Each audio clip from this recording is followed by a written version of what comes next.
Beleza, pessoal. Então, começando, lembrando a todos aí que esta aula está sendo gravada, posteriormente será disponibilizada no SIGA, né? Então, a aula de hoje ela é exclusivamente para nós corrigirmos a lista de exercício e vamos caminhando aí, tá bom? Beleza.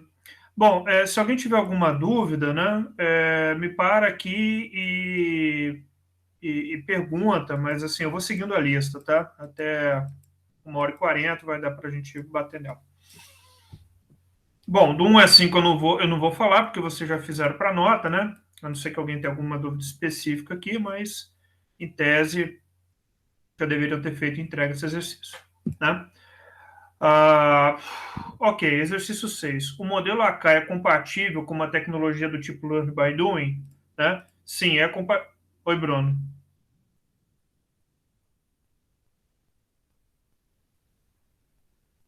Se quiser ligar o microfone e falar, fica à vontade, tá?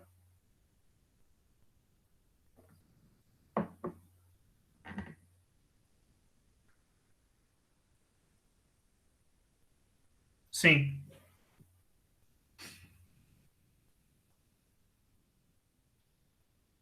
sim.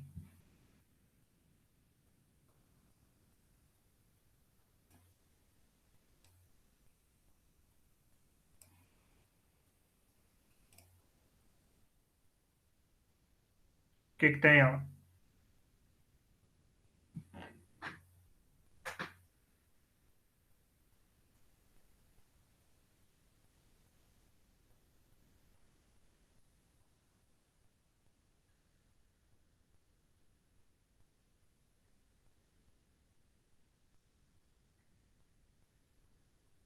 Eu fiquei em dúvida se um acréscimo de trabalhadores sem alteração da escolaridade alteraria o produto. Eu fiquei em dúvida se um acréscimo de trabalhadores sem alteração da escolaridade alteraria o produto.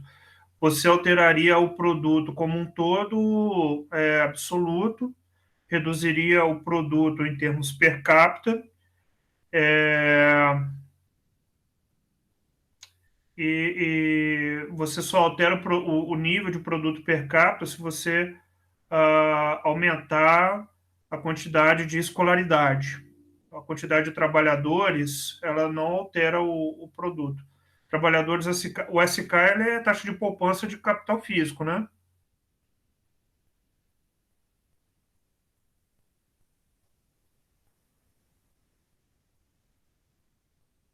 Tá respondido, Bruno? Ou não entendi essa pergunta?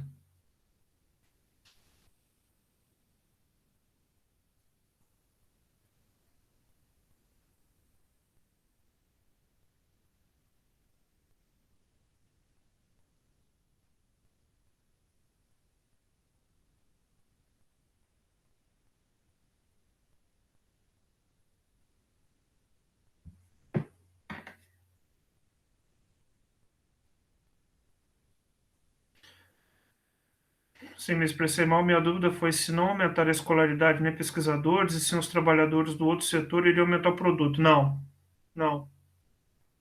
Sim, abaixaria o produto per capita mesmo, tá? No caso do modelo do Lucas, não é nem um trabalhador, tá bom? É a média de escolaridade que conta. Beleza, Lucas? Beleza, então. Então vamos lá. Qualquer coisa aí, levante a mão que faz um som aqui, aí eu dou uma olhada, tá? É,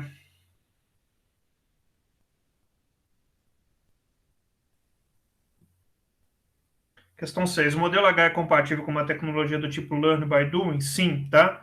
Tecnologias Learn by Doing é aprendendo fazendo. Então, é tudo a ver diretamente com o modelo do modelo AK, né? Você, à medida que adquire o capital, né, com mais tecnologia, né, aí lembrar que o uso dessa tecnologia ele cria um efeito transbordamento, né, um efeito spillover, que é a mesma coisa que transbordamento. Esse efeito spillover ele é o responsável aí por gerar, né, a externalidade positiva tecnológica. Então é isso, né? Então Quando você gera essa externalidade positiva, outras pessoas têm acesso a essa tecnologia, passam a usar, então você vai aprendendo a lidar com ela. À medida que as pessoas vão aprendendo a lidar com ela, o transbordamento tecnológico vai acontecendo. É possível afirmar que em modelos de crescimento endógeno a taxa de crescimento contínua, depende de variáveis como a taxa de poupança e taxa de investimento em educação? Sim, né?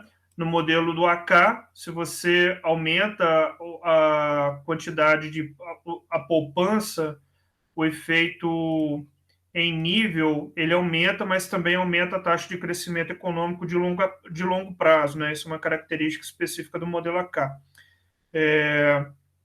Aumento da taxa de poupança no modelo AK aumenta a taxa de crescimento, né? Que é diferente do que acontece com o modelo de solo. E o investimento em educação é o caso do modelo do Lucas, né? Se você aumenta a taxa de investimento em educação, você vai estar aumentando também aí a taxa de crescimento da produtividade, da tecnologia, né? Então, esse aqui, a taxa de crescimento contínua depende de variáveis como a taxa de poupança para o modelo AK e taxa de investimento em educação para o modelo de Lucas. Dado uma taxa de crescimento populacional e taxa de depreciação do capital, e o modelo de crescimento do tipo AK, a renda per capita crescerá continuamente a uma taxa crescente. Não é uma taxa crescente, é uma taxa constante, né? Você aumenta, por exemplo, a taxa de poupança, né? Você aumenta a taxa de crescimento, mas ela não é crescente, ela não vai aumentando com o tempo, senão as economias, né, teriam uma taxa de crescimento tendendo ao infinito. Então, dada a taxa de crescimento populacional e taxa de depreciação do capital em um modelo de tipo de crescimento AK, a renda per capita crescerá continuamente, não a uma taxa crescente. Então, se tivesse aqui um ponto em continuamente, estaria certo, mas a uma taxa crescente não, porque senão essa taxa de crescimento ia continuar aumentando eternamente. Deixa eu ver se está tudo bem. Modelo AK tem taxa de retorno constante porque a alfa é igual a 1, certo? Sim. Tá? Sim, isso mesmo.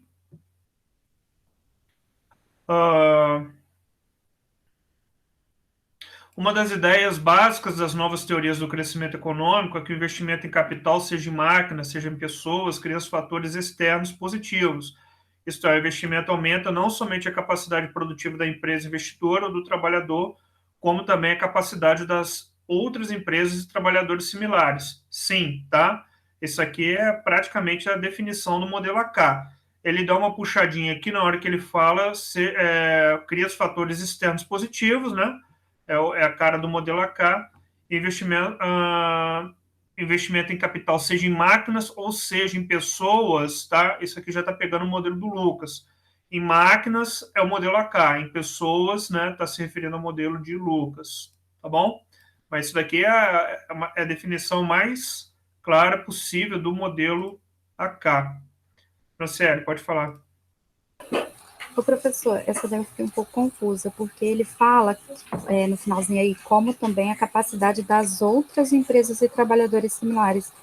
O que uma empresa faz aumentando o investimento no capital dela, ela aumenta também a capacidade de outra? Eu Sim, sei por que conta tem uma influência, né, mas não que aumentaria também. Sim, é por conta aí aumentar, como ele não está falando nada, né? Você fala assim, aumenta numa taxa crescente, não, aumenta numa taxa decrescente, aí gera uma certa dúvida, mas ela tem um efeito spillover, entendeu? Então você está gerando sim uma taxa crescente. Qual que é o que ele fala? Está gerando sim uma.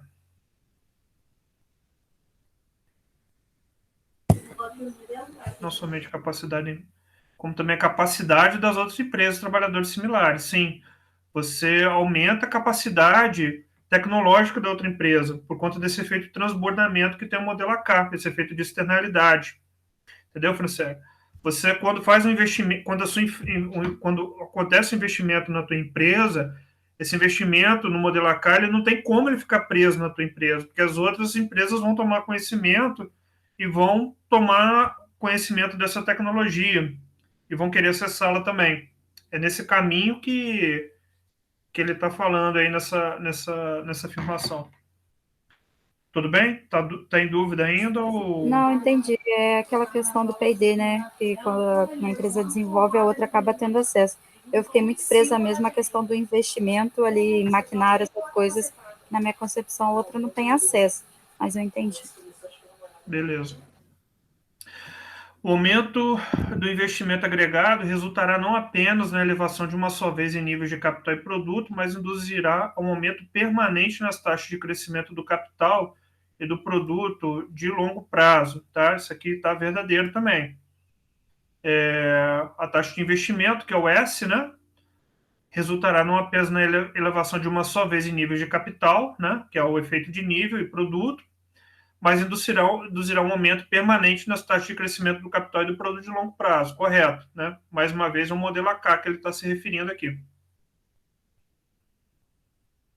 Considere um modelo de crescimento com função de produção dada, né, por isso daqui, em que Y é o produto, K é o estoque de capital, L é o número de trabalhadores, alfa é a participação do capital e B representa o nível tecnológico da economia, que é determinado pela seguinte equação: B, A, K1 menos alfa.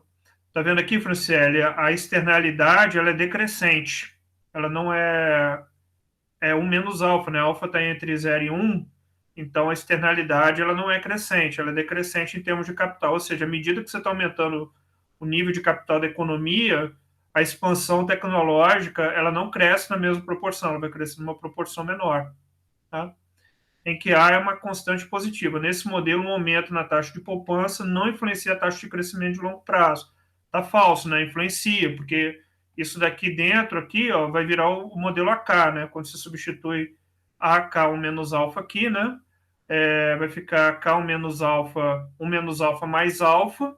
Isso aqui vai virar um modelo AK, né? Então, está errado, porque influencia a taxa de crescimento de longo prazo quando você aumenta o S. Então, esse bololô todo foi só para ele não falar diretamente que é o modelo AK. Você teria que reconhecer que o modelo AK ele depende dessas duas equações aqui. Ó. Modelos com mudanças tecnológicas endógenas exibem rendimentos constantes de escala se forem levados em conta o efeito do aumento do capital e na mão de obra sobre a tecnologia. Essa questão está falsa, né? Modelos com mudanças tecnológicas endógenas exibem rendimentos crescentes de escala, né? Isso aqui está em todos os modelos do endógenos, seja ele no modelo do Homer, né? Quando ele coloca o acesso à tecnologia, né? Você compra, adquire a tecnologia, ele vai ter um rendimento crescente e por aí vai, né? No modelo AK e no modelo no modelo AK o rendimento o rendimento não é crescente de escala no modelo AK porque eles tiram L, né? Só consideram K. Então, às vezes, gera uma confusão, né? Mas, com certeza, o modelo do Homer e o modelo do Lucas, eles exibem rendimentos crescentes de escala aqui, tá?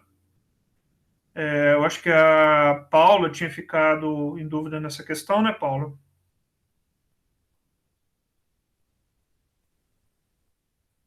Paula, tá me ouvindo?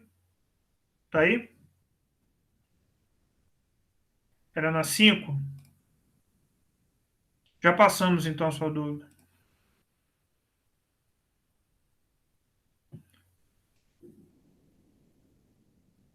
Então tá. Ficou alguma dúvida, Paula?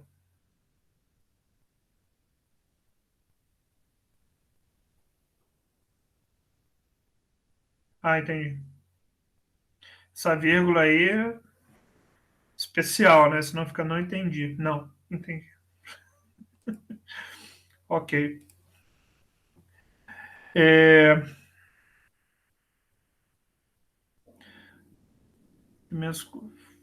beleza, 8.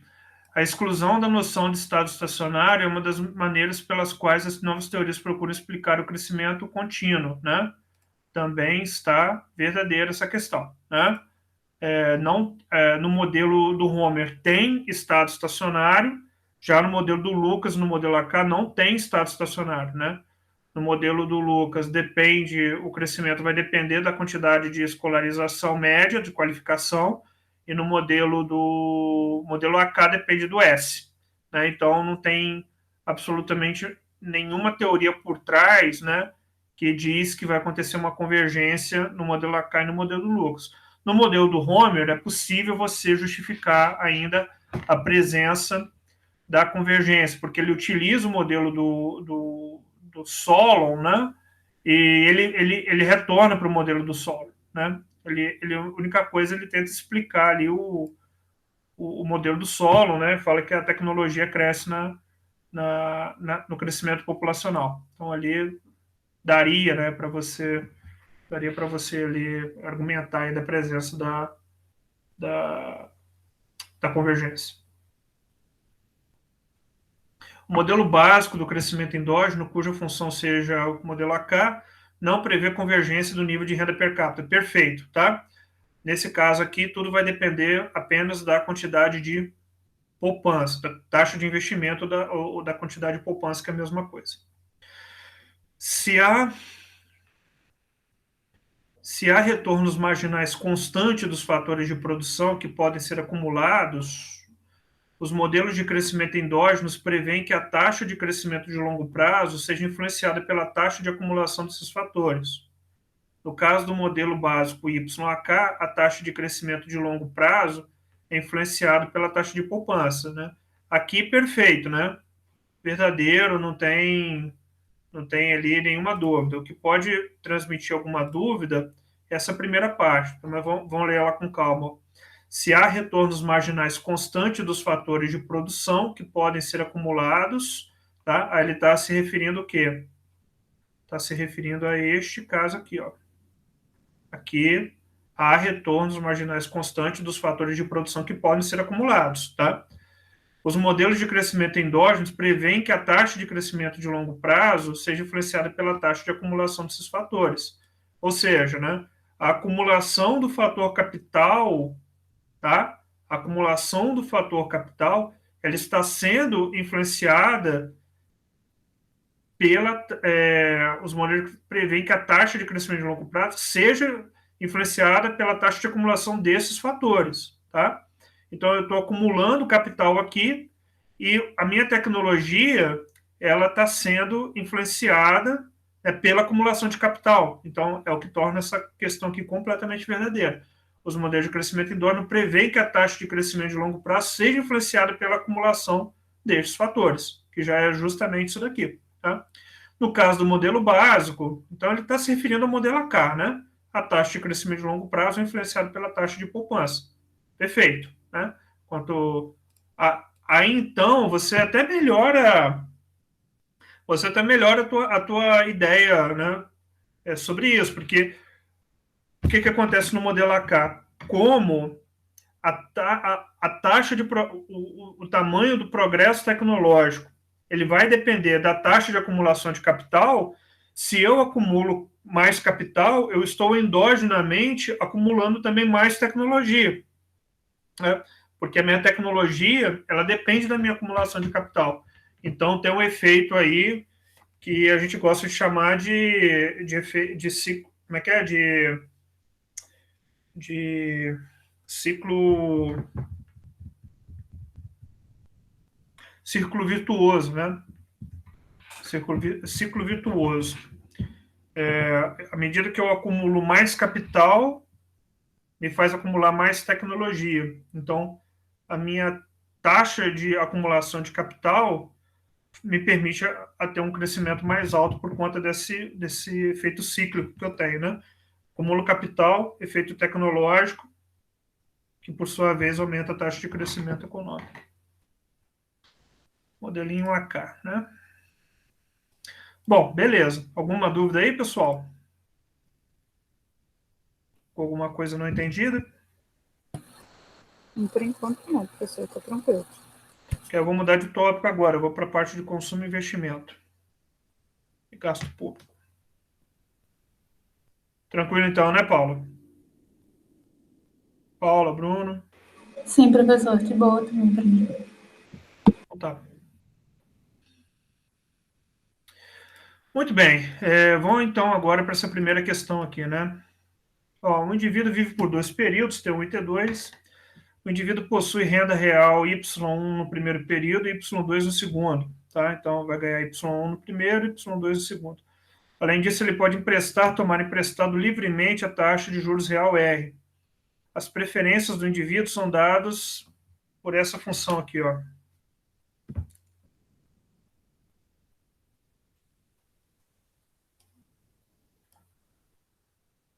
U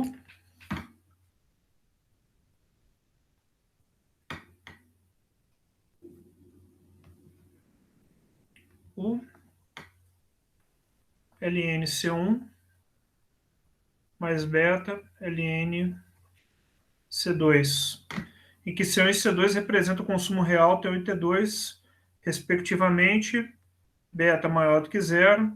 A poupança entre os dois períodos é definida pela diferença entre renda e consumo em T igual a 1. E ele também pode fazer uma poupança.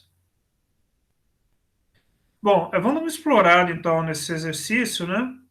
E vamos ver o que significa isso. Bom, primeiro aqui nesse exercício é a função aqui de utilidade representada aqui por um logaritmo neperiano, né? A gente sabe que o ln, ele tem essa cara aqui, né? Quando C1 é igual a zero, ele tende aqui a infinito. Vamos botar aqui, ó, C, né? Utilidade ln do C. Então, quando é zero, o ln vai para menos infinito. Então, enfim, ele vai ter essa cara aqui, né? Aqui a utilidade dele vai tender a ficar muito, muito negativa. Aqui é quando o ln for maior do que C1. E a função, né, quando C1 for igual a zero, a utilidade dele é igual a zero, né? Então, isso aqui é 1. E aí, essa aqui é a cara da função, quando a gente consegue desenhar ela direito, né? Essa aqui é a cara da função ln. Aqui. E como é que cresce a utilidade pessoal do indivíduo, né? Na representação lnc, né? Ela tem a primeira derivada, ela vai ser positiva, e a segunda, ela também vai ser positiva, não, ela vai ser negativa, né? Porque ela cresce, só que cresce a taxas marginais decrescentes, tá bom? É isso. Então, ela vai crescer o tempo todo, não vai ter mudança, não vai ter virada de concavidade, né? Porque senão seria primeiro derivada positiva, depois derivada negativa. Então, a primeira derivada é sempre positiva, então ele vai crescer o tempo todo, só que ele cresce, né, a taxas marginais decrescentes. Significa, então, que as primeiras unidades de consumo dele aqui, em termos marginais, vão dar para ele uma satisfação muito grande. Na hora que ele chegar com uma taxa de consumo lá em cima, né, essas inclinações vão estar cada vez mais próximas de zero. Bom, isso aqui é uma regra geral, né, de relação de consumo com utilidade, né? Espera-se que indivíduos muito ricos, muito rico não fica tão feliz quando ele ganha uma unidade a mais de consumo, né? Só que indivíduos aqui mais pobres, né, que tenham menos taxa de consumo, né, quando eles ganham uma unidade a mais de consumo, eles vão ficar felizérrimos, né? Então, quem come filé mignon e picanha todo dia não fica tão feliz quanto aquele camarada que só ganha filé mignon ou picanha, filé mignon uma vez por mês e picanha a cada 6 meses, né? Essa que é a ideia. Bom, então, utilidade, satisfação e felicidade do indivíduo depende do nível de consumo dele. Quanto menor o nível de consumo, mais feliz ele fica marginalmente, quando ele ganha uma coisa a mais, e quanto mais rico, menos feliz. Ele não vai ficar triste, mas também não vai significar lá tanta coisa para ele, tá? Bom, o que nós sabemos também a respeito de... Nós estamos aqui numa escolha intertemporal, né? Então, esse indivíduo ele vai ter que escolher entre o tempo 1 e o tempo 2, né? Nós sabemos lá dos nossos estudos que esse indivíduo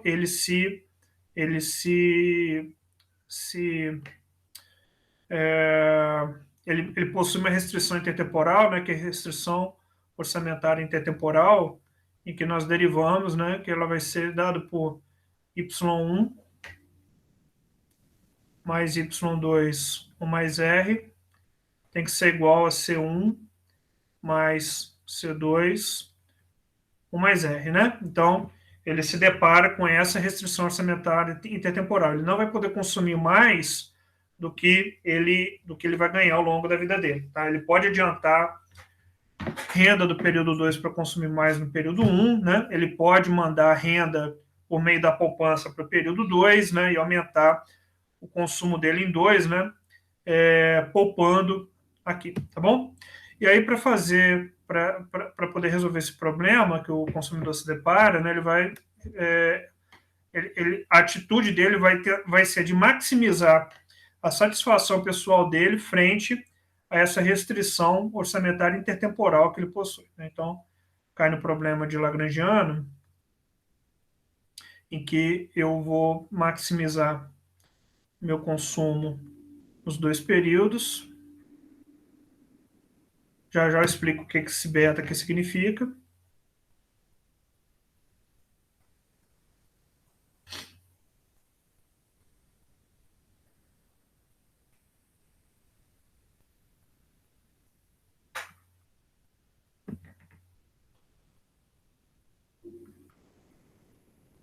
Né? Eu puxei esse C1 e C2 para o lado esquerdo aqui da igualdade. Tá?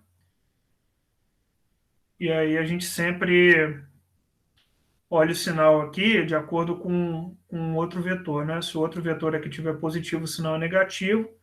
Se o vetor aqui que eu quero fazer a maximização, que é a restrição minha, for positivo, estiver negativo, ele entra com o fator positivo. O y, y2 é minha restrição.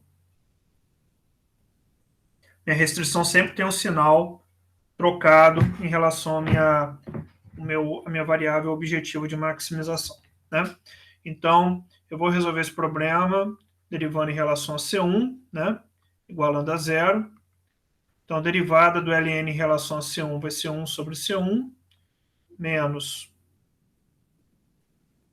derivada em relação ao C1 vai ser menos 1, né? Eu acho que eu troquei aqui, né? Eu troquei.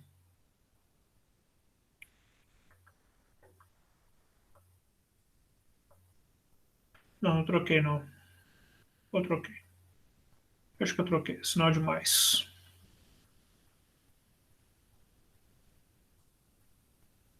Isso. Que aí eu vou ter lambda igual a 1 sobre C1. Senão é um negócio que não ia fazer sentido.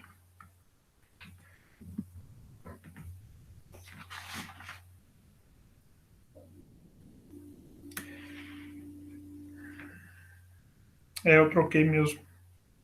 O sinal é inverso em relação às variáveis objetivo que eu tenho aqui dentro, não em relação a essas variáveis. Sempre em relação às minhas variáveis que eu quero fazer a maximização. Tá bom.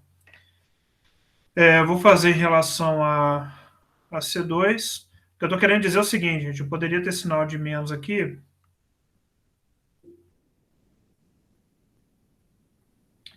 Mas aí teria que ser assim. Tá? Então, eu sempre entro com um vetor lagrangiano contrário aqui.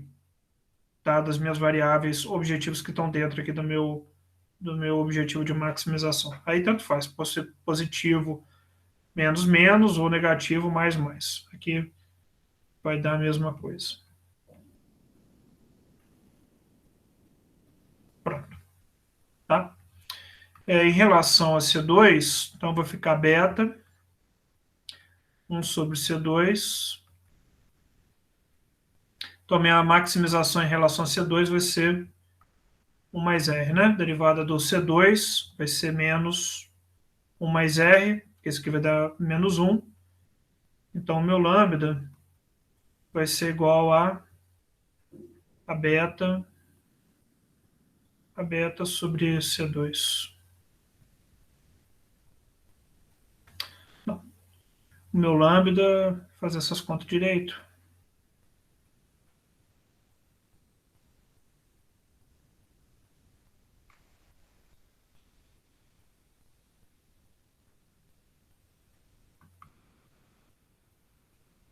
Meu lambda vai ser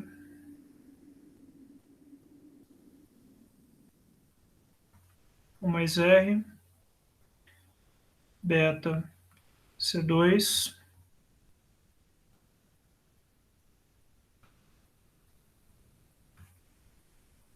por C2. Eu estou quase achando que esse sinal tinha que ser menos mesmo. Que aqui ficava -1, aqui ficava -1, na hora que igualava os dois, o sinal trocava. Agora eu não estou lembrando se tem que ser inverso em relação a y1 e y2 ou menos C1 e menos C2. Para não... Eu vou na minha intuição, tá?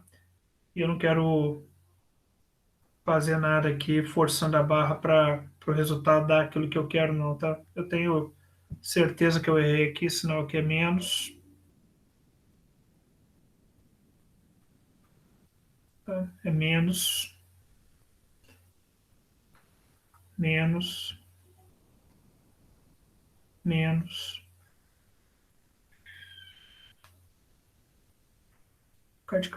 Ficar de calhordice não, né? Menos. Menos.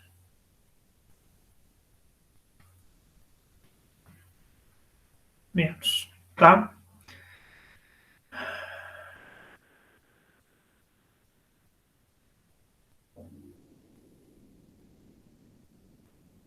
Menos. Só troquei o sinal do meu lambda aqui, tá? Porque o inverso tem que ser em relação a esse cara aqui, ó.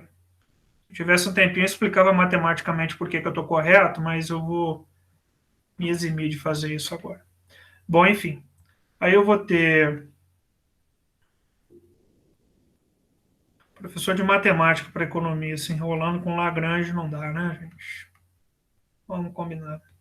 Bom, então eu tenho esse lambda aqui, né?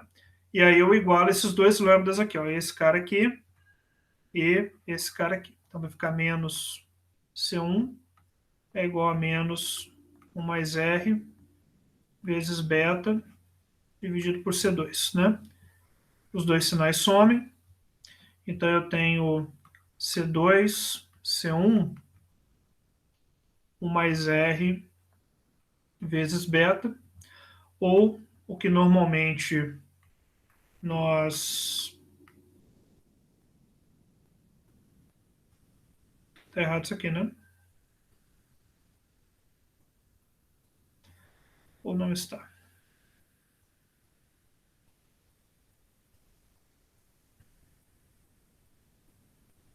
C2 vai para cá. Tá bom. Acho que tá errado não, tá certo. Ou então, normalmente, como a gente coloca também, C1, C2, 1 mais R vezes beta. Tá? Bom, aí entra... Então, tanto faz você expor assim, tá? Vai dar a mesma coisa. Aí, então, entra a figura desse beta aqui, né? Quem que é esse beta aqui? Deixa eu ver se alguém... O lambda entra negativo, Paulo, justamente. Porque aí você pode usar o lambda... Você pode usar o lambda negativo. Aí você usa o lambda negativo com a renda também negativa, tá? E o peixe, o preço de X1 mais o preço do X2, ele entra positivo. Só que você também poderia utilizar o lambda positivo com o preço do X1 e o preço do X2, né? O preço do X1 vezes X1 mais o preço do X2 vezes X2, se ele estivesse positivo, se ele estivesse negativo, e a renda negativa, positivo. Negativo positivo, a renda positiva, tá? Porque o importante nesse caso, Paula, é que o sinal do Lagrange ele esteja ao contrário do vetor que causa a restrição. Então, no caso da micro lá, o vetor da restrição é a renda, entendeu? Então, ele sempre tem que ter o sinal trocado da renda. Então, você vai ver lá que se o lambda é negativo, o sinal da restrição orçamentária, que é a renda, ele tem que estar positivo. Tá bom? E você poderia fazer ele positivo com a renda negativa. Entendeu? Sempre tem que estar trocado. Porque senão, o que, que aconteceria? À medida que você está expandindo, você estaria diminuindo a renda, você estaria aumentando a utilidade do agente. Então, esse sinal ele tem que ser trocado. Pode dar uma olhadinha lá que você vai ver que eu não estou tão errado assim, não. Então, tá. Aí tem esse beta aqui, né? Quem que é esse beta aqui? O que, que ele representa para nós? Esse beta aqui, muitas vezes, ele é chamado de 1 sobre ρ. Tá? Por que 1 sobre ρ? Dá uma olhada aqui. Ó. Se eu substituir esse beta por 1 sobre ρ, né? Então vai ficar 1 mais R vezes 1 sobre ρ. Eu vou passar esse ρ para o lado, 1 mais ρ para o lado de cima. Tá? Então, supondo que esse ρ aqui... Posso fazer isso aqui devagar também, né?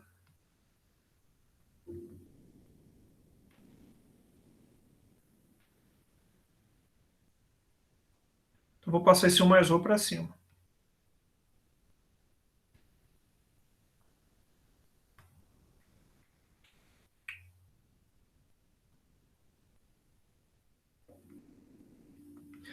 Então, o que, que esse ρ aqui significa, tá?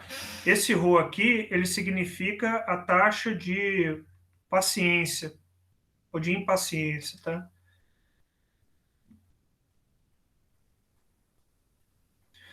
Se esse ρ aqui for muito alto, isso aqui era para ser um ρ. Se esse ρ aqui for muito alto, significa que os agentes são muito impacientes, tá? E aí, então, eles querem consumir a renda deles mais no período 1. Então, se a taxa de impaciência for alta, você também tem que dar uma taxa de juros alta, para esse cara não ficar consumindo tudo no tempo 1, tá?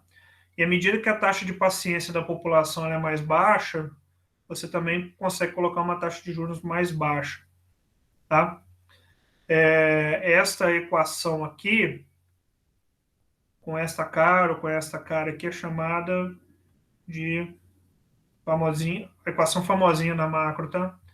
Equação de Euler.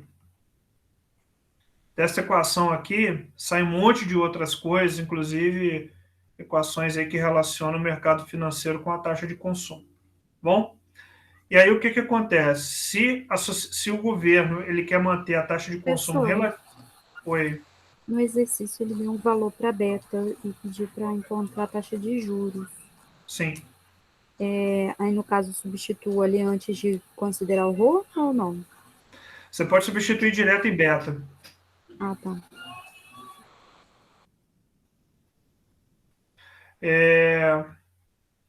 Então, o que, que acontece? Se, por acaso, o governo ele não quer que você tenha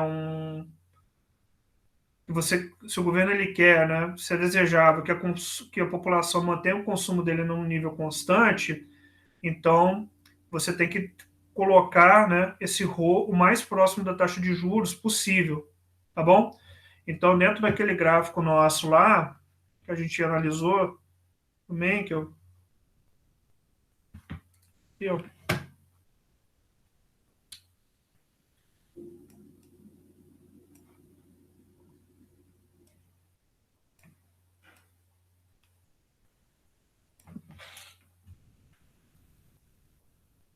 C2, C1, né? Não vou escrever tudo de novo, depois vocês estudam. Isso aqui é a taxa de utilidade do indivíduo.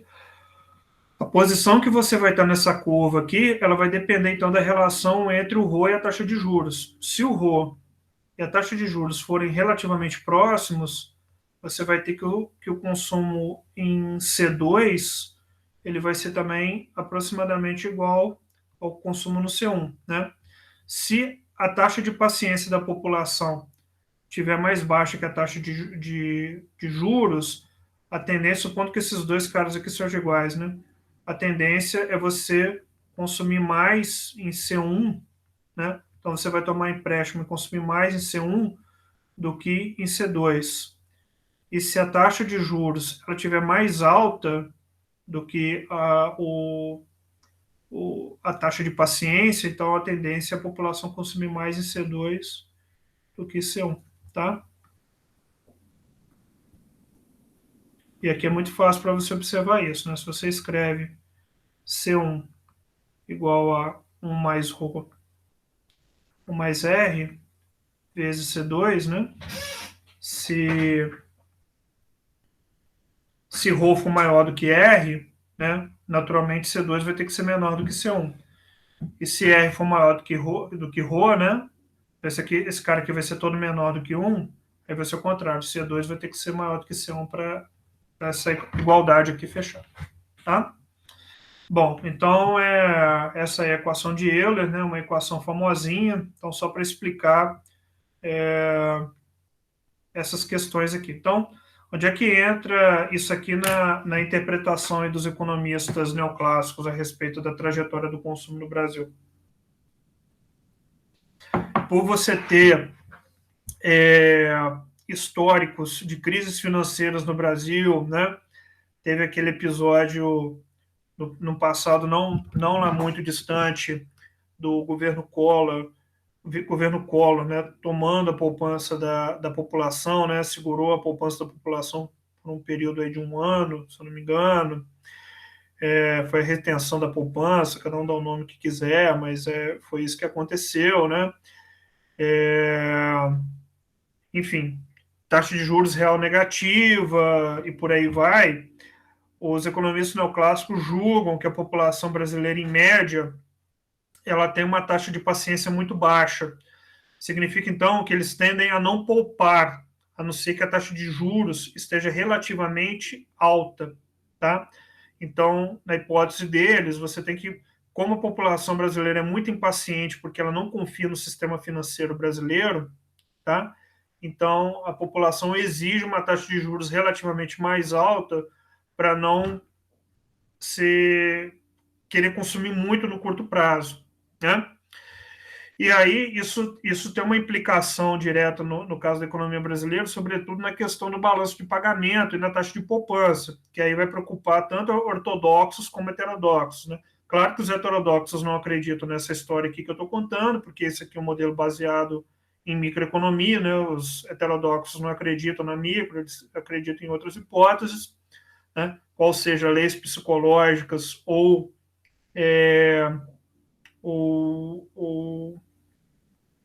questões lá de conflitos entre classes, né, que é uma hipótese mais marxista, mas nesses modelos neoclássicos baseados em agentes que maximizam, né,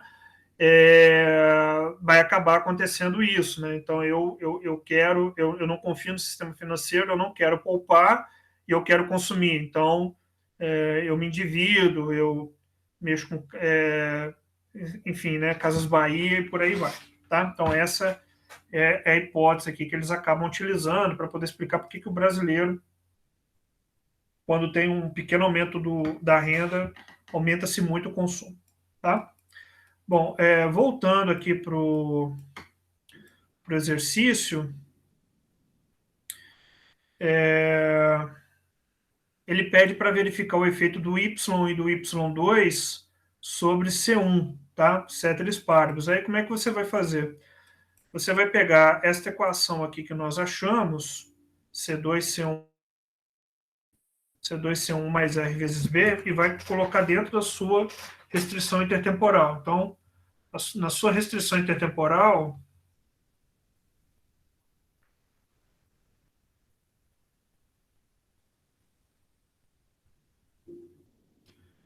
você tem que C1 mais C2 com mais R tem que ser igual a Y1 mais Y2. Eu quero saber acerca de C1, né? Então, eu vou substituir C2 por C1 dentro dessa igualdade minha. Então, o que eu vou fazer? Eu vou escrever C1 mais, quem é C2? C2 é C1, que multiplica o mais R vezes beta, né? Então, C1 é 1 mais R vezes beta dividido por 1 mais R, que é igual a Y1 mais Y2, 1 mais R. Aí eu simplifico aqui, né? E eu vou ter a equação aí que eu posso fazer o estudo que o exercício solicita. C1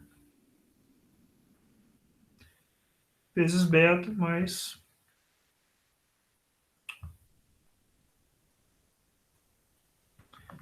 Y1 mais Y2, 1 mais R. Tá?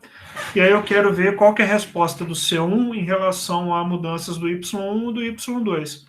Nesse caso, o único instrumento que eu tenho para fazer essa análise é fazer as derivadas, é tirar a derivada aqui, derivada implícita, né? Então, derivando em relação a C1, vai ficar dC1, né? Porque a derivada do C1 é 1, mais dC1, eu derivo em relação a C1 e aviso, vezes beta, é constante. E aí, se eu quero saber em relação a Y1, né? Então, a derivada do Y1 vai ser 1 dy1. Aí eu quero saber, então, qual que é a mudança do C1 em relação à mudança do Y1. Então, eu coloco o dC1 aqui em evidência, né? Passo dy1 aqui dividindo, vai ficar 1 sobre 1 mais beta, tá? 1 mais beta. E aí, o que acontece? Então, a resposta do C1, né? Ela vai ser de acordo aqui com o 1 mais beta. Então, se dy aumenta 1, quanto que vai aumentar dC1? Vai aumentar 1 dividido por 1 mais beta. Como o beta ele é positivo, né? Então, 1 dividido por uma coisa mais positiva, isso aqui necessariamente vai ser menor do que 1. Então, está dizendo que se a minha renda em 1 aumentar, né? Necessariamente, a minha variação no consumo no primeiro período, ela vai ser menor do que 1, tá bom? O resultado aqui desse exercício está dizendo isso. E se eu derivo agora em relação ao y2, né? Vou pegar aqui de novo, ó, então vou derivar de novo em relação a C1, vai dar C1, derivada implícita de C1 beta, derivada do y2, 1 também, né? Só que aí eu tenho 1 mais R ali. Então vai ficar 1 mais R. É a derivada normal, tá? A derivada do y2, 1 dividido por 1 mais R. E aí agora eu tenho que a variação no dC1 passando do dy2 agora vai depender, né?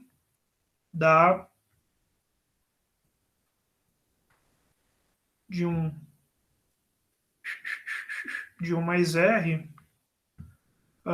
multiplicado por 1 mais beta. É isso? É, né? E aí, então, vai depender aqui dessa relação, né? Aí lembra que 1 mais beta, ela é igual a... Você pode escrever isso aqui como sendo 1 sobre ρ, né? E você poderia fazer uma continha maior aqui, mas é desnecessário, né?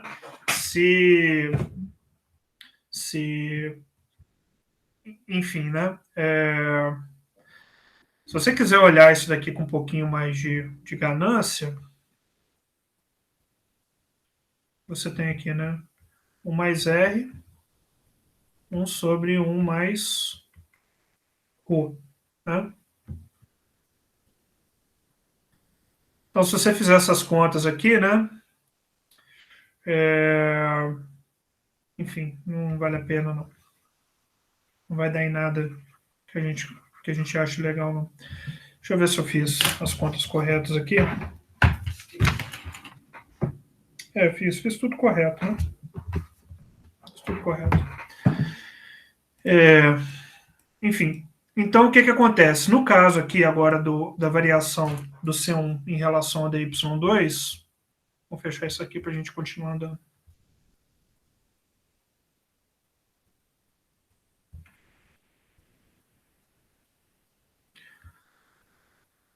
Agora, por hipótese, né? Se o meu y2 aumentar em 1, né? O meu C1 aqui, a variação, ele vai aumentar menos, tá? Porque em relação à renda 1, né? Porque aqui eu tenho agora esse 1 mais R aqui no denominador, tá? Então, no meu período 1, ele vai responder proporcionalmente menos em relação à renda no período 2 do que se aumentar no período 1, tá? E aí, de novo, né, isso daqui está sendo menor do que 1, porque esse cara é positivo, esse cara aqui também é positivo. É isso que é a interpretação. Tá? Agora, é isso. Nada mais do que isso.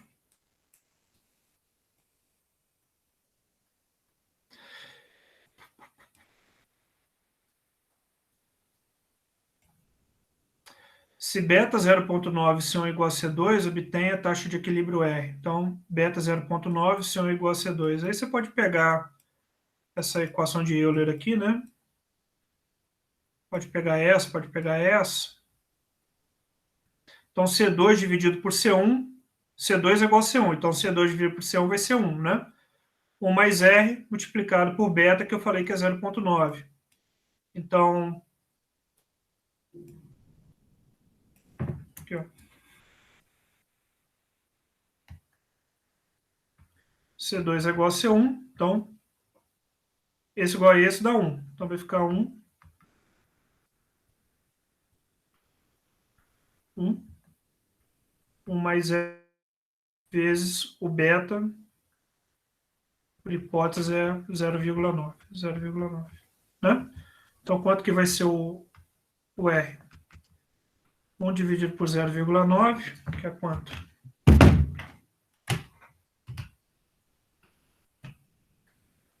1,11,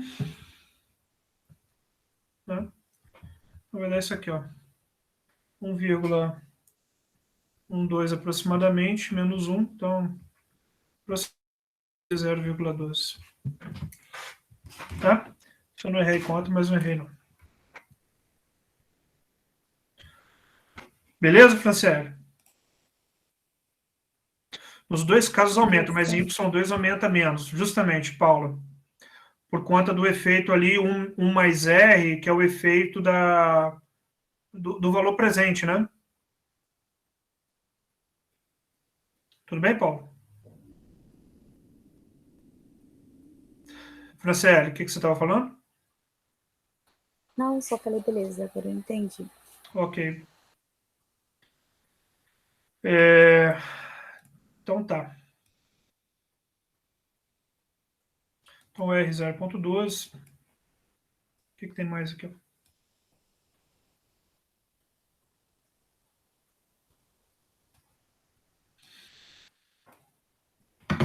Se beta 1 mais R maior do que 1, qual a relação entre consumo T mais 1 ao longo do tempo? Obtém, explique DC2, DC1. Aí é bem simples também, né? Cadê a equaçãozinha essa daqui?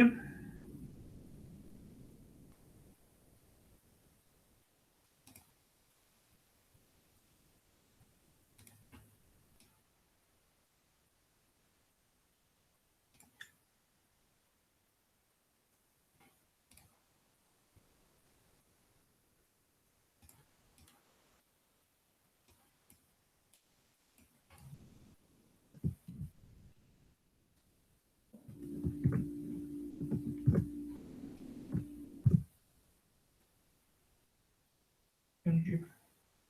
Você cola no meio, né? Tá. Então, isso aqui.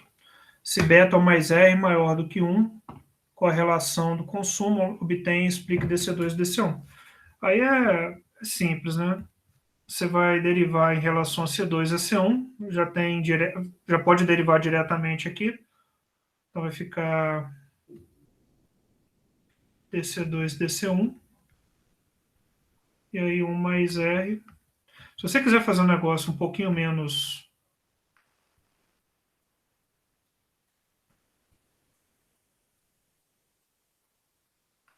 Passa esse C1 multiplicando antes.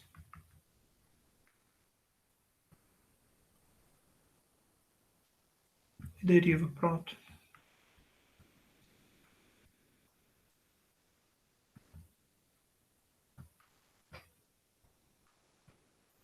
Aí ele está falando que esse cara aqui vai ser maior do que 1, né? Então, se ele for maior do que 1, o que nós temos aqui?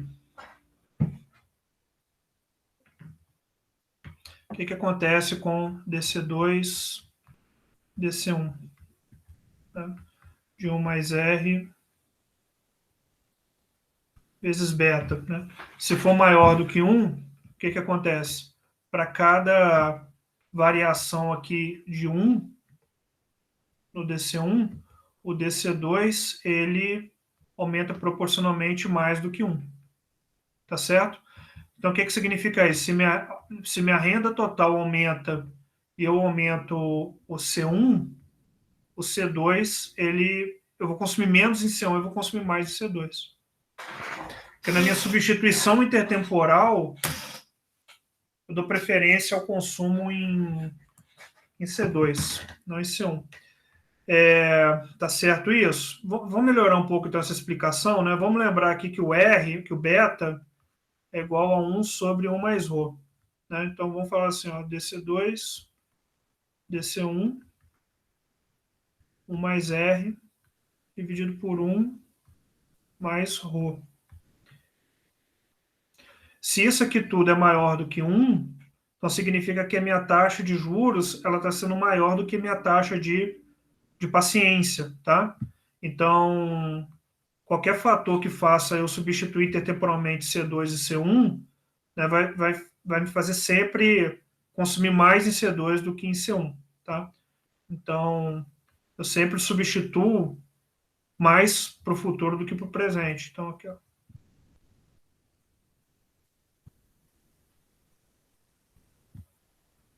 Quase isso.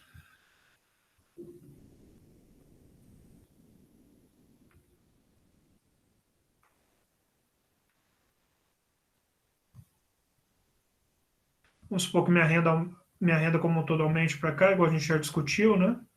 Eu vou tender a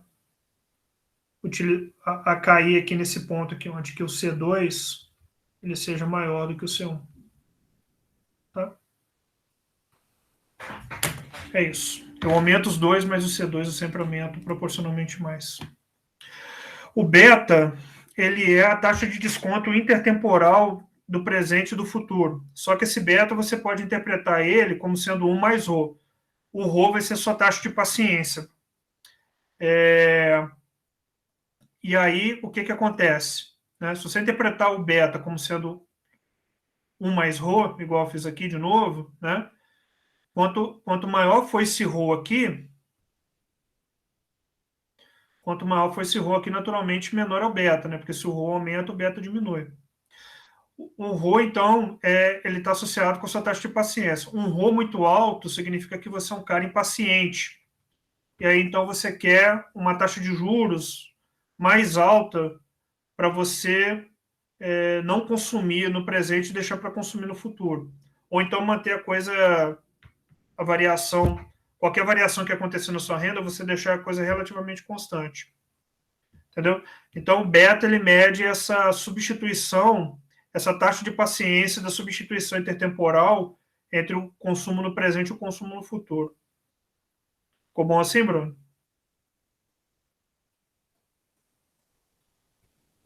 Beleza.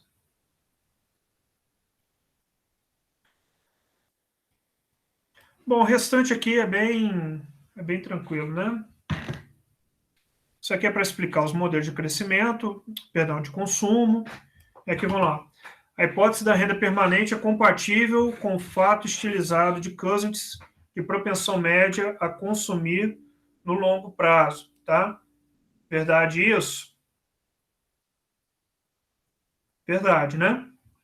Ela foi feita para tentar responder essa questão aqui. Então, tanto a hipótese da renda permanente como o ciclo de vida do Modigliani, tá? Se vale a hipótese de passeio aleatório, então apenas mudanças esperadas na política econômica afetam o consumo, não o contrário, né? A hipótese do passeio aleatório é a hipótese do caminho aleatório de Hall, né? Apenas mudanças inesperadas na política econômica que vão afetar o consumo, tá bom? Então, isso daí está falso. Segundo a teoria da renda permanente, isso aqui está no meio, tá, gente? Segundo a teoria da renda permanente, o consumo corrente dos indivíduos é determinado por hábitos de consumo formados ao longo do tempo. Certo ou errado? Errado, tá? Não tem nada disso na teoria da renda permanente. Onde é que está isso? Segundo a teoria da renda permanente, o consumo corrente dos indivíduos é determinado por... Não, isso aqui, na verdade, existe uma teoria da persistência de hábitos, mas não foi estudada pela gente, não. Mas não tem nada a ver renda permanente com hábitos. Segundo o modelo de ciclo da vida, né, ciclo de vida do Modigliani, os indivíduos poupam a mesma fração de sua renda ao longo da vida. Tá? Falso também, né? Eles poupam na juventude e gastam na velhice. De acordo com a teoria da renda permanente, o aumento do imposto de renda, percebido como temporário, produzirá efeito desprezível sobre as decisões de poupar dos consumidores. É falso ou verdadeiro? O aumento do imposto de renda, percebido como temporário, produzirá efeito desprezível sobre as decisões de poupar dos consumidores. Verdadeiro, né? Porque aí o que vai acontecer? O cara vai poupar, né? O cara vai, cadê, onde é que tá? O cara vai poupar ou ele vai gastar, não, o aumento do imposto de renda, né? Ele vai despoupar, porque ele sabe que lá na frente o governo ele vai reduzir esse imposto de renda novamente, tá? Então você vê que a teoria da renda permanente, ela caminha de mão dada com a equivalência ricardiana, né? De acordo com o modelo de ciclo de vida, uma política que transfira a renda de consumidores mais jovens para consumidores mais velhos aumentaria a poupança agregada. Falso, né? Jovens poupam mais do que idosos. Então, se você tirar a renda, ele vai reduzir a poupança dele também. Uma das implicações da hipótese do ciclo de vida é que mudanças demográficas afetam a poupança agregada. E aí? Uma das implicações da hipótese do ciclo de vida é que mudanças demográficas afetam a poupança agregada. Verdadeiro, né? Porque se a população ficar mais velha, né, pessoas mais velhas poupam menos. Então, implicação demográfica, mudança demográfica, a população ficando mais velha, a poupança vai diminuir. Se valem as hipóteses das expectativas racionais e da renda permanente, então mudanças imprevisíveis de política econômica não devem influenciar o consumo. Falso também, né? A hipótese do caminho aleatório de Hall. Apenas mudanças inesperadas afetam o consumo das pessoas. A teoria da renda permanente, que mesmo? A teoria da renda permanente e a teoria do ciclo de vida consideram que o consumo está diretamente relacionado a uma medida de renda de longo prazo, tá? Verdadeiro, né? A sua decisão de consumo no presente, ela depende das suas expectativas em relação à renda que você tem ao longo da tua vida. Isso é verdadeiro. Segundo a teoria da renda permanente, se os indivíduos esperam uma redução permanente da renda, elas irão reduzir a sua poupança corrente. Falso, tá? Elas vão reduzir o seu consumo. A poupança depende da renda transitória. Segundo a teoria do ciclo de vida, o aumento da expectativa de vida leva à redução da propensão a poupar dos indivíduos.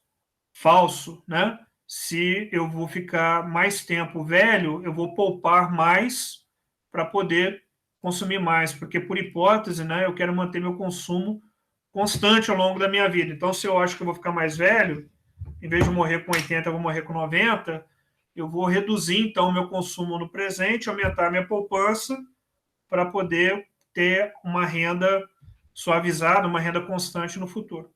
Segundo a teoria da renda permanente, se o indivíduo não tem acesso ao crédito, sua renda corrente é exatamente suficiente para pagar seus gastos correntes, o aumento de impostos, ainda que transitório, afetará suas decisões de consumo.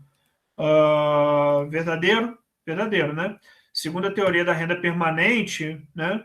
se o indivíduo não tem acesso ao crédito, ele pode poupar, mas ele não pode pegar emprestado.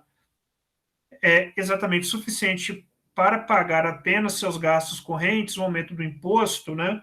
Então, estou aumentando o imposto, ainda que transitório, então, mudança transitória no imposto afetará suas decisões de consumo. Nesse caso aqui, por que ele vai afetar suas decisões de consumo? Porque ele não tem acesso ao mercado de crédito para poder pegar dinheiro emprestado para poder manter o mesmo consumo quando aumenta os impostos, né? Porque se ele sabe que o aumento do imposto é transitório, né? Então o que ele pode fazer? Ele pode pegar emprestado e lá na frente, quando o imposto diminuir, ele paga o empréstimo que ele fez. Só que ele não tem acesso ao mercado de crédito, e como a renda corrente dele é suficiente apenas para pagar seus gastos correntes, né? Ele vai ter que reduzir o consumo dele. Beleza. Bom, isso aqui é coisas que vocês têm que responder, né? Então, explicar, né? Como é que o capítulo do Blanchard está relacionado com o capítulo do Menkel, né? Eu já tinha falado isso para vocês, que eu ia cobrar isso. Explica o modelo que de Tobin, né? Também é tranquilo. Ó, se há um mercado para ações de duas firmas A e B iguais em tudo, exceto pelo fato que A tem uma unidade de capital a mais que B, né? O preço de compra de uma unidade desse capital é 1, então A excede B em valor igual a Q, em que Q é o Q de Tobin. É verdade, né? O Q de Tobin, ele é o valor de mercado da firma, né, determinado pelas ações, e o custo de reposição. Ele está falando aqui, ó, que o preço de compra é 1, né, da firma da firma A e da firma B. Os dois são 1. E o valor de mercado da firma A tem uma unidade de capital a mais que o B, tá? Então, exceto pelo fato de que A tem uma unidade de capital a mais do que o B. Então, uma unidade de capital a mais, né? Então, ela vai ter, em termos, como isso aqui custa 1, né? Então, custo de reposição que é 1 vezes Q é o valor de mercado aqui da firma A, né? Falou aqui que tem uma unidade a mais que a firma B. E o preço de compra de uma unidade desse capital é 1. Então, A excede em B em valor igual a Q, em que Q é o Q de Tobin. Né? Porque se A tem uma unidade a mais de capital em QA, né? E o Q é a relação entre o valor de mercado e o QR, então essa firma A vai ter exatamente o valor de mercado dela vai ser QA, vai ser em Q, né? Vai ser em Q em relação a B. Tudo bem, pessoal? Algum questionamento aqui?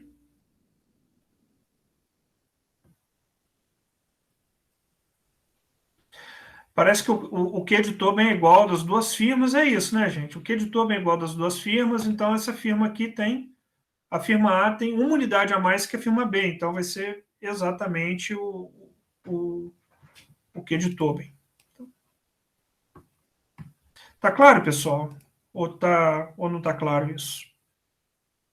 Eu tenho duas firmas, iguais em todo, no Q de Tobin. A firma A, ela tem uma unidade de capital a mais que a firma B. Então, essa firma A, ela é maior do que a firma B, exatamente no Q de Tobin. Quero saber se está claro ou se não está claro isso. Então tá. Sim, professor, ficou claro. Beleza. Quanto maior o preço das ações, maior o custo total de capital. Falso, né? Quanto maior o preço das ações, não tem nada a ver com o custo total de capital. O custo de reposição do capital só tem a ver com o preço de reposição do capital. O valor maior das ações afeta só o valor de mercado da empresa. Se o Q de Tobin é maior do que 1, então deve haver investimento líquido. Sim, né? Foi isso que a gente viu. Supondo que as empresas esperam que tanto os lucros futuros quanto as taxas de juros futuras permaneçam no mesmo nível de hoje, o investimento será uma função da razão entre a taxa de lucro e a soma da taxa real de juros com a taxa de depreciação. Isso aqui é a fórmula do Blanchard. Essa aqui, ó. Tá? Supondo que os lucros futuros, quando as taxas de juros, RT, permaneçam no mesmo nível de hoje, o investimento, que é o valor presente, será uma função da razão entre a taxa de lucro e a soma da taxa real de juros com a taxa de depreciação. Né? Desde que o investimento, né, ele seja menor do que o valor presente aqui que a gente calcula. A gente já falou por quê, né? Se for igual, aí eu estou exatamente na produtividade marginal do capital e aí eu não faço o investimento.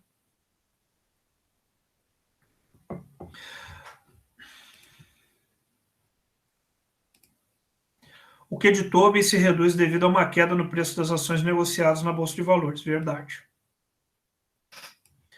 Suponha que o investimento em unidade de capital no ano T gere um fluxo de lucros esperados a partir de T mais 1. O lucro real esperado por unidade de capital seja constante, igual a 20 por ano. A taxa de depreciação do capital seja 5% ao ano. A partir de T mais 2, a taxa real de juros seja constante, igual a 5% ao ano.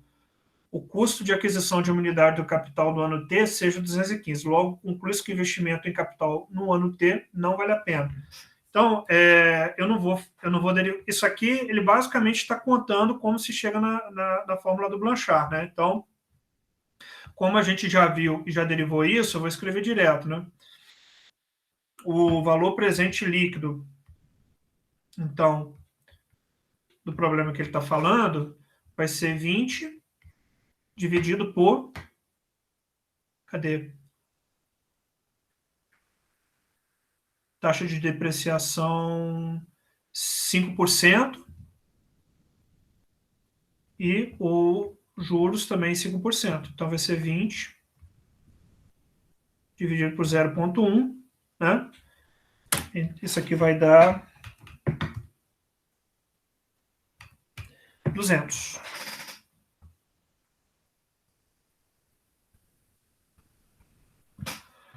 O custo de aquisição de uma unidade do capital seja 215. Logo, conclui-se que o investimento de capital em T não vale a pena. Né? É verdadeiro. Porque se o custo é 215 e o valor presente é 200, significa o quê? Que se você pegar 200 e colocar... a ideia, né? Pegar esses 200, né, e colocasse no banco, aí aqui tem o problema da depreciação, mas isso pouco importa, né? Só para a gente entender. Significaria que você poderia fazer essas retiradas aqui de 20 durante a longo prazo, né? E aqui, para você ter esse tipo de retorno, você está com... Está falando que é 215, então a gente sabe aí que não vale a pena. Né? Se você colocar esses 215 dentro no banco, você vai ter retornos superiores a 20 aí. Tá bom. Dúvidas, pessoal? Aplicação imediata daquela equaçãozinha do Blanchard. Essa questão do Ampeg, vocês estão vendo que o Ampeg cobre pra caramba a coisa do Blanchard, né? Alguma questão, pessoal? Ou tá tranquilo?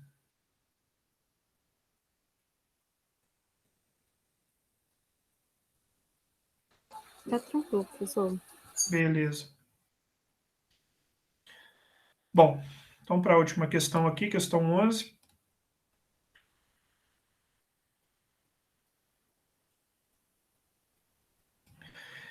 Em um país com inflação nula, para estabilizar a razão dívida pública, PIB, é necessário que o governo obtenha superávit primário equivalente à taxa nominal de juros. Vamos dar uma olhada nisso? Eu quero estabilizar a dívida pública. Então, a gente viu que a equação da dívida pública ela vai ser dada por BY 1 mais R menos G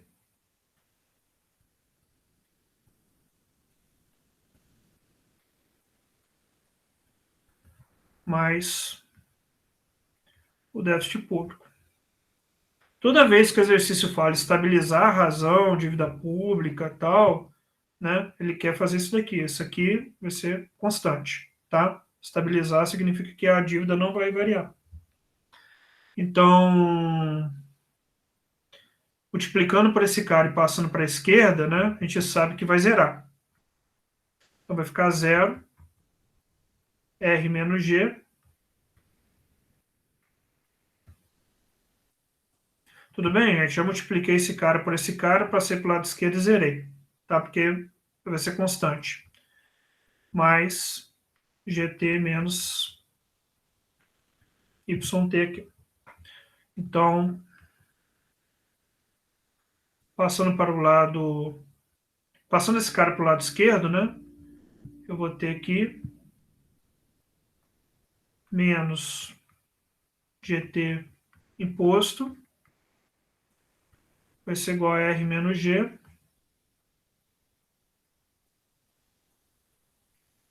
Y barra. Então, é menos GT menos T, imposto líquido, né? Então, isso daqui vai virar o superávit primário. Aí vamos ver o que ele está falando. Ó.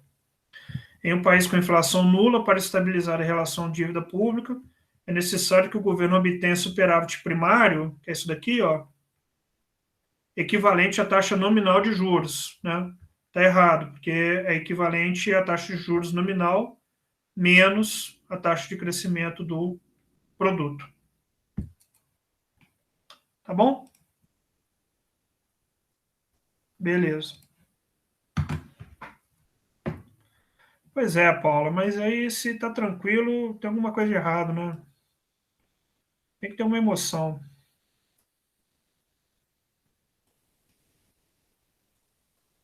Sem emoção não tem curso, não tem graça, né?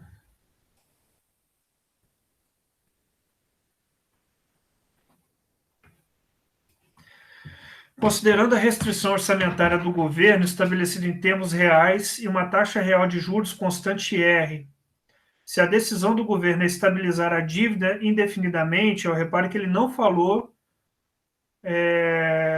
dívida em relação ao produto, ele só falou a dívida, tá? Se a decisão do governo é estabilizar a dívida indefinidamente num valor beta estrela, então, em todos os períodos, o superávit primário terá que ser igual a 1 mais RB estrela. Tá? Isso está errado. Em todos os períodos, eu já derivei essa equação para vocês, e aí não vale jogar isso na prova direto, né? O superávit, acabei de falar que não é em relação ao produto, estou colocando em relação ao produto. Isso aqui foi na primeira aula, tá? O superávit, ele vai ter que ser igual a R vezes esse B estrela aqui para poder estabilizar a dívida. 1 mais R vezes B estrela, ele estaria pagando a dívida como um todo, porque estaria aqui o montante da dívida de superávit, né, mais a taxa de juros. Aí se fosse essa fórmula, ele pagaria a dívida como um todo. Para ele manter a dívida estável, ele teria que pagar exatamente a taxa, teria que gerar um superávit primário exatamente igual ao juros nominal, tá? E dentro daquela planilha que eu mostrei para o Brasil, é como se aquele gráfico que é bem negativo, ele fosse zero a todo momento. Beleza? Então, o superávit teria que ser igual ao pagamento dos juros nominais, e não isso daqui. Então, isso aqui está falso. Considerando uma restrição orçamentária do governo estabelecida em termos reais, uma taxa...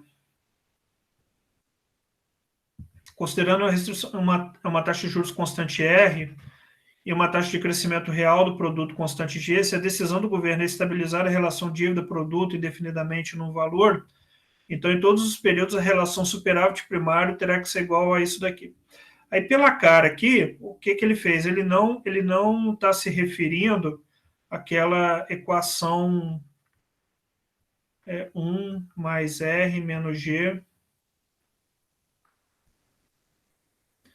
PT menos 1, YT menos 1, mais o déficit. Tá? Ele está se referindo àquela equação antes de fazer essa transformação aqui, que foi 1 mais R dividido por 1 mais G. Lembra que essa equação aqui eu demonstrei que ela pode ser escrita aproximadamente como sendo 1 mais R menos G. Só que eu falei para você, se eu for calcular o valor real da evolução da dívida, né, você tem que utilizar essa, não essa daqui. Essa aqui é uma aproximação, né? Então,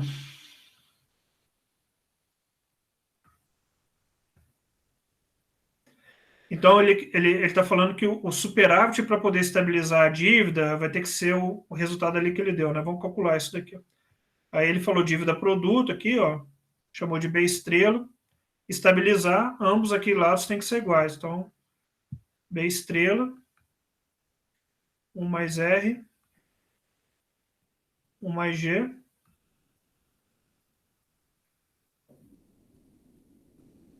mais o déficit aqui.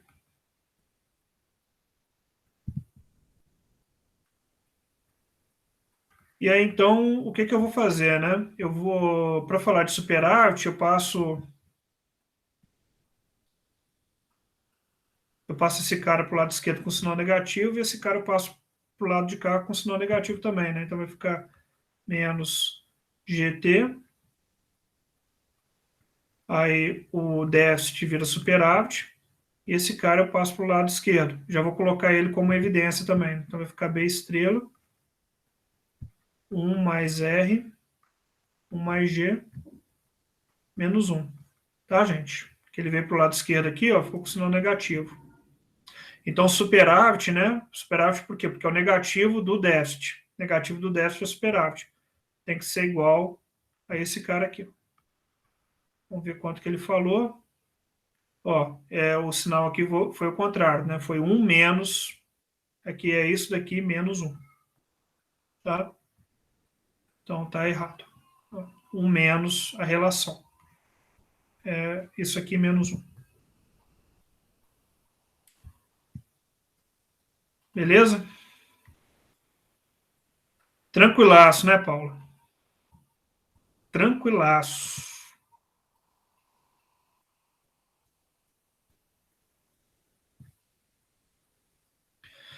Um país tem razão, dívida PIB 100%. Eu vou botar em número aqui, tá? Tirar o percentual. 100%. A taxa nominal de juros nominal é 10%. Então, 0,1. Ao ano, e a inflação PIB é de 6%, 0,06. A taxa de crescimento do PIB é 3%. Então, G. Determine o superávit primário requerido em termos percentuais do PIB para estabilizar a razão dívida PIB. Vocês viram que o exercício tudo a mesma coisa, né? Bom, e nesse caso, né, tá na cara aqui que a gente vai ter que utilizar essa fórmula aqui, ó. PTYT, 1 mais R menos G, PT menos 1, YT menos 1, mais o déficit. Se é superávit, é esse cara aqui negativo, né? E ele quer estabilizar. Então, se ele quer estabilizar, esse cara vai ter que ser igual a esse. Então, 1 é igual. Aí eu preciso da taxa real de juros, né? A taxa real de juros vocês devem saber já que é a nominal menos a inflação. Então, 0,1 menos 0,06, 0,04. Né? Menos 0,03. Mais aqui. Tá? Então, 0,04 menos 0,03 vai dar 0,01. Né? Então, vai ficar 1 0,01 mais GT menos imposto líquido. E aí passa esse cara para o lado de cá, ele vai ficar com um sinal negativo, né? Passa esse cara para o lado de cá com sinal negativo, então vai ficar superávit.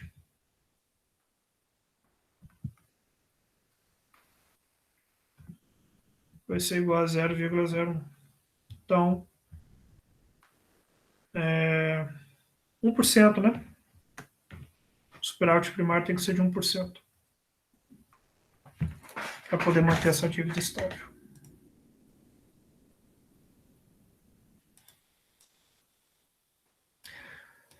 Bom, o restante aqui é teoria, né?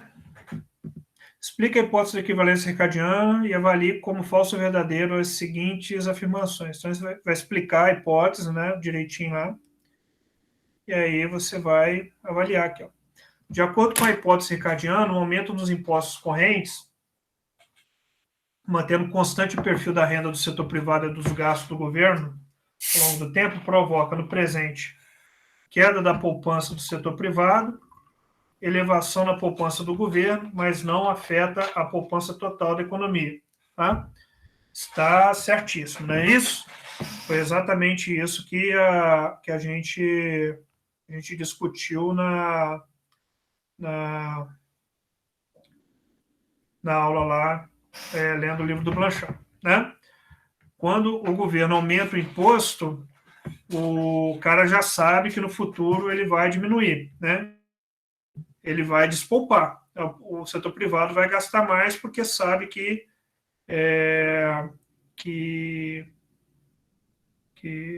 no futuro ele vai reduzir o imposto. Tá? Então, no presente, queda na poupança do setor privado, elevação na poupança do governo, né? Mas não afeta a poupança total. Isso mesmo? Isso. Tá? Se o governo faz o contrário, se ele reduz o imposto, aí vai ser o contrário. Eu vou aumentar o imposto, eu vou aumentar a poupança no setor privado, porque eu espero lá na frente pagar essa redução do imposto aqui que ele está fazendo. Beleza?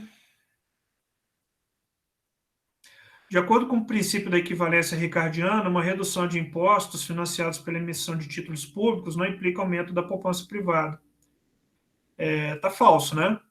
Uma redução de impostos vai ser o contrário, vai implicar em aumento da poupança privada, porque eu espero lá na frente pagar essa redução do imposto, lá na frente eu vou poder pagar. É a história da equivalência ricardiana.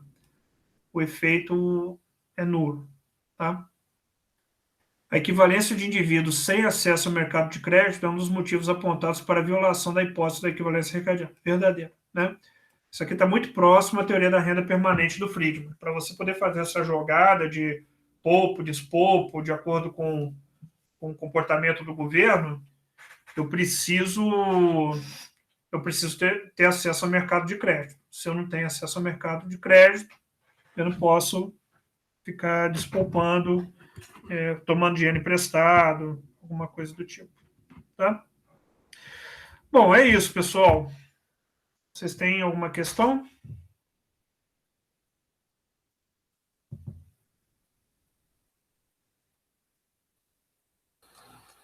Tem, professor. Pensa com carinho nessa prova, pelo amor de Deus. Que a cabeça está dando tão nó já.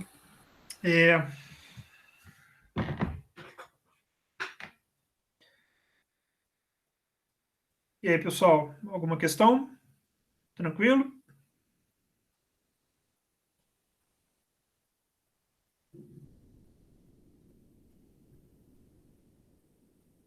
Então tá bom. Se não tiver mais nada, nós encerramos por aqui. Tá bom, pessoal? Tá bom, professor. Até amanhã aí. Pô, capricha na prova aí, professor. Pô, tem a pena de nós aí. Pode deixar que eu vou caprichar. Eu sempre capricho nas minhas provas. Não, capricha no sentido de... As minhas provas são um capricho impecável. Tá. Professor, e vai ter a prova final? Não. Sempre tem sempre a optativa, né? Não, mas a optativa não é para substituir? Nas regras da rural é assim que funciona, né? Você não tem prova final, você só tem optativa. Optativa então, eu não fiz a primeira, então a minha optativa será com base na primeira, é isso? Justamente. Beleza, então, professor. Gente, capricho e carinho não falta aqui não, viu? Tá bom, obrigado, professor. Valeu. Eu vou parar a gravação.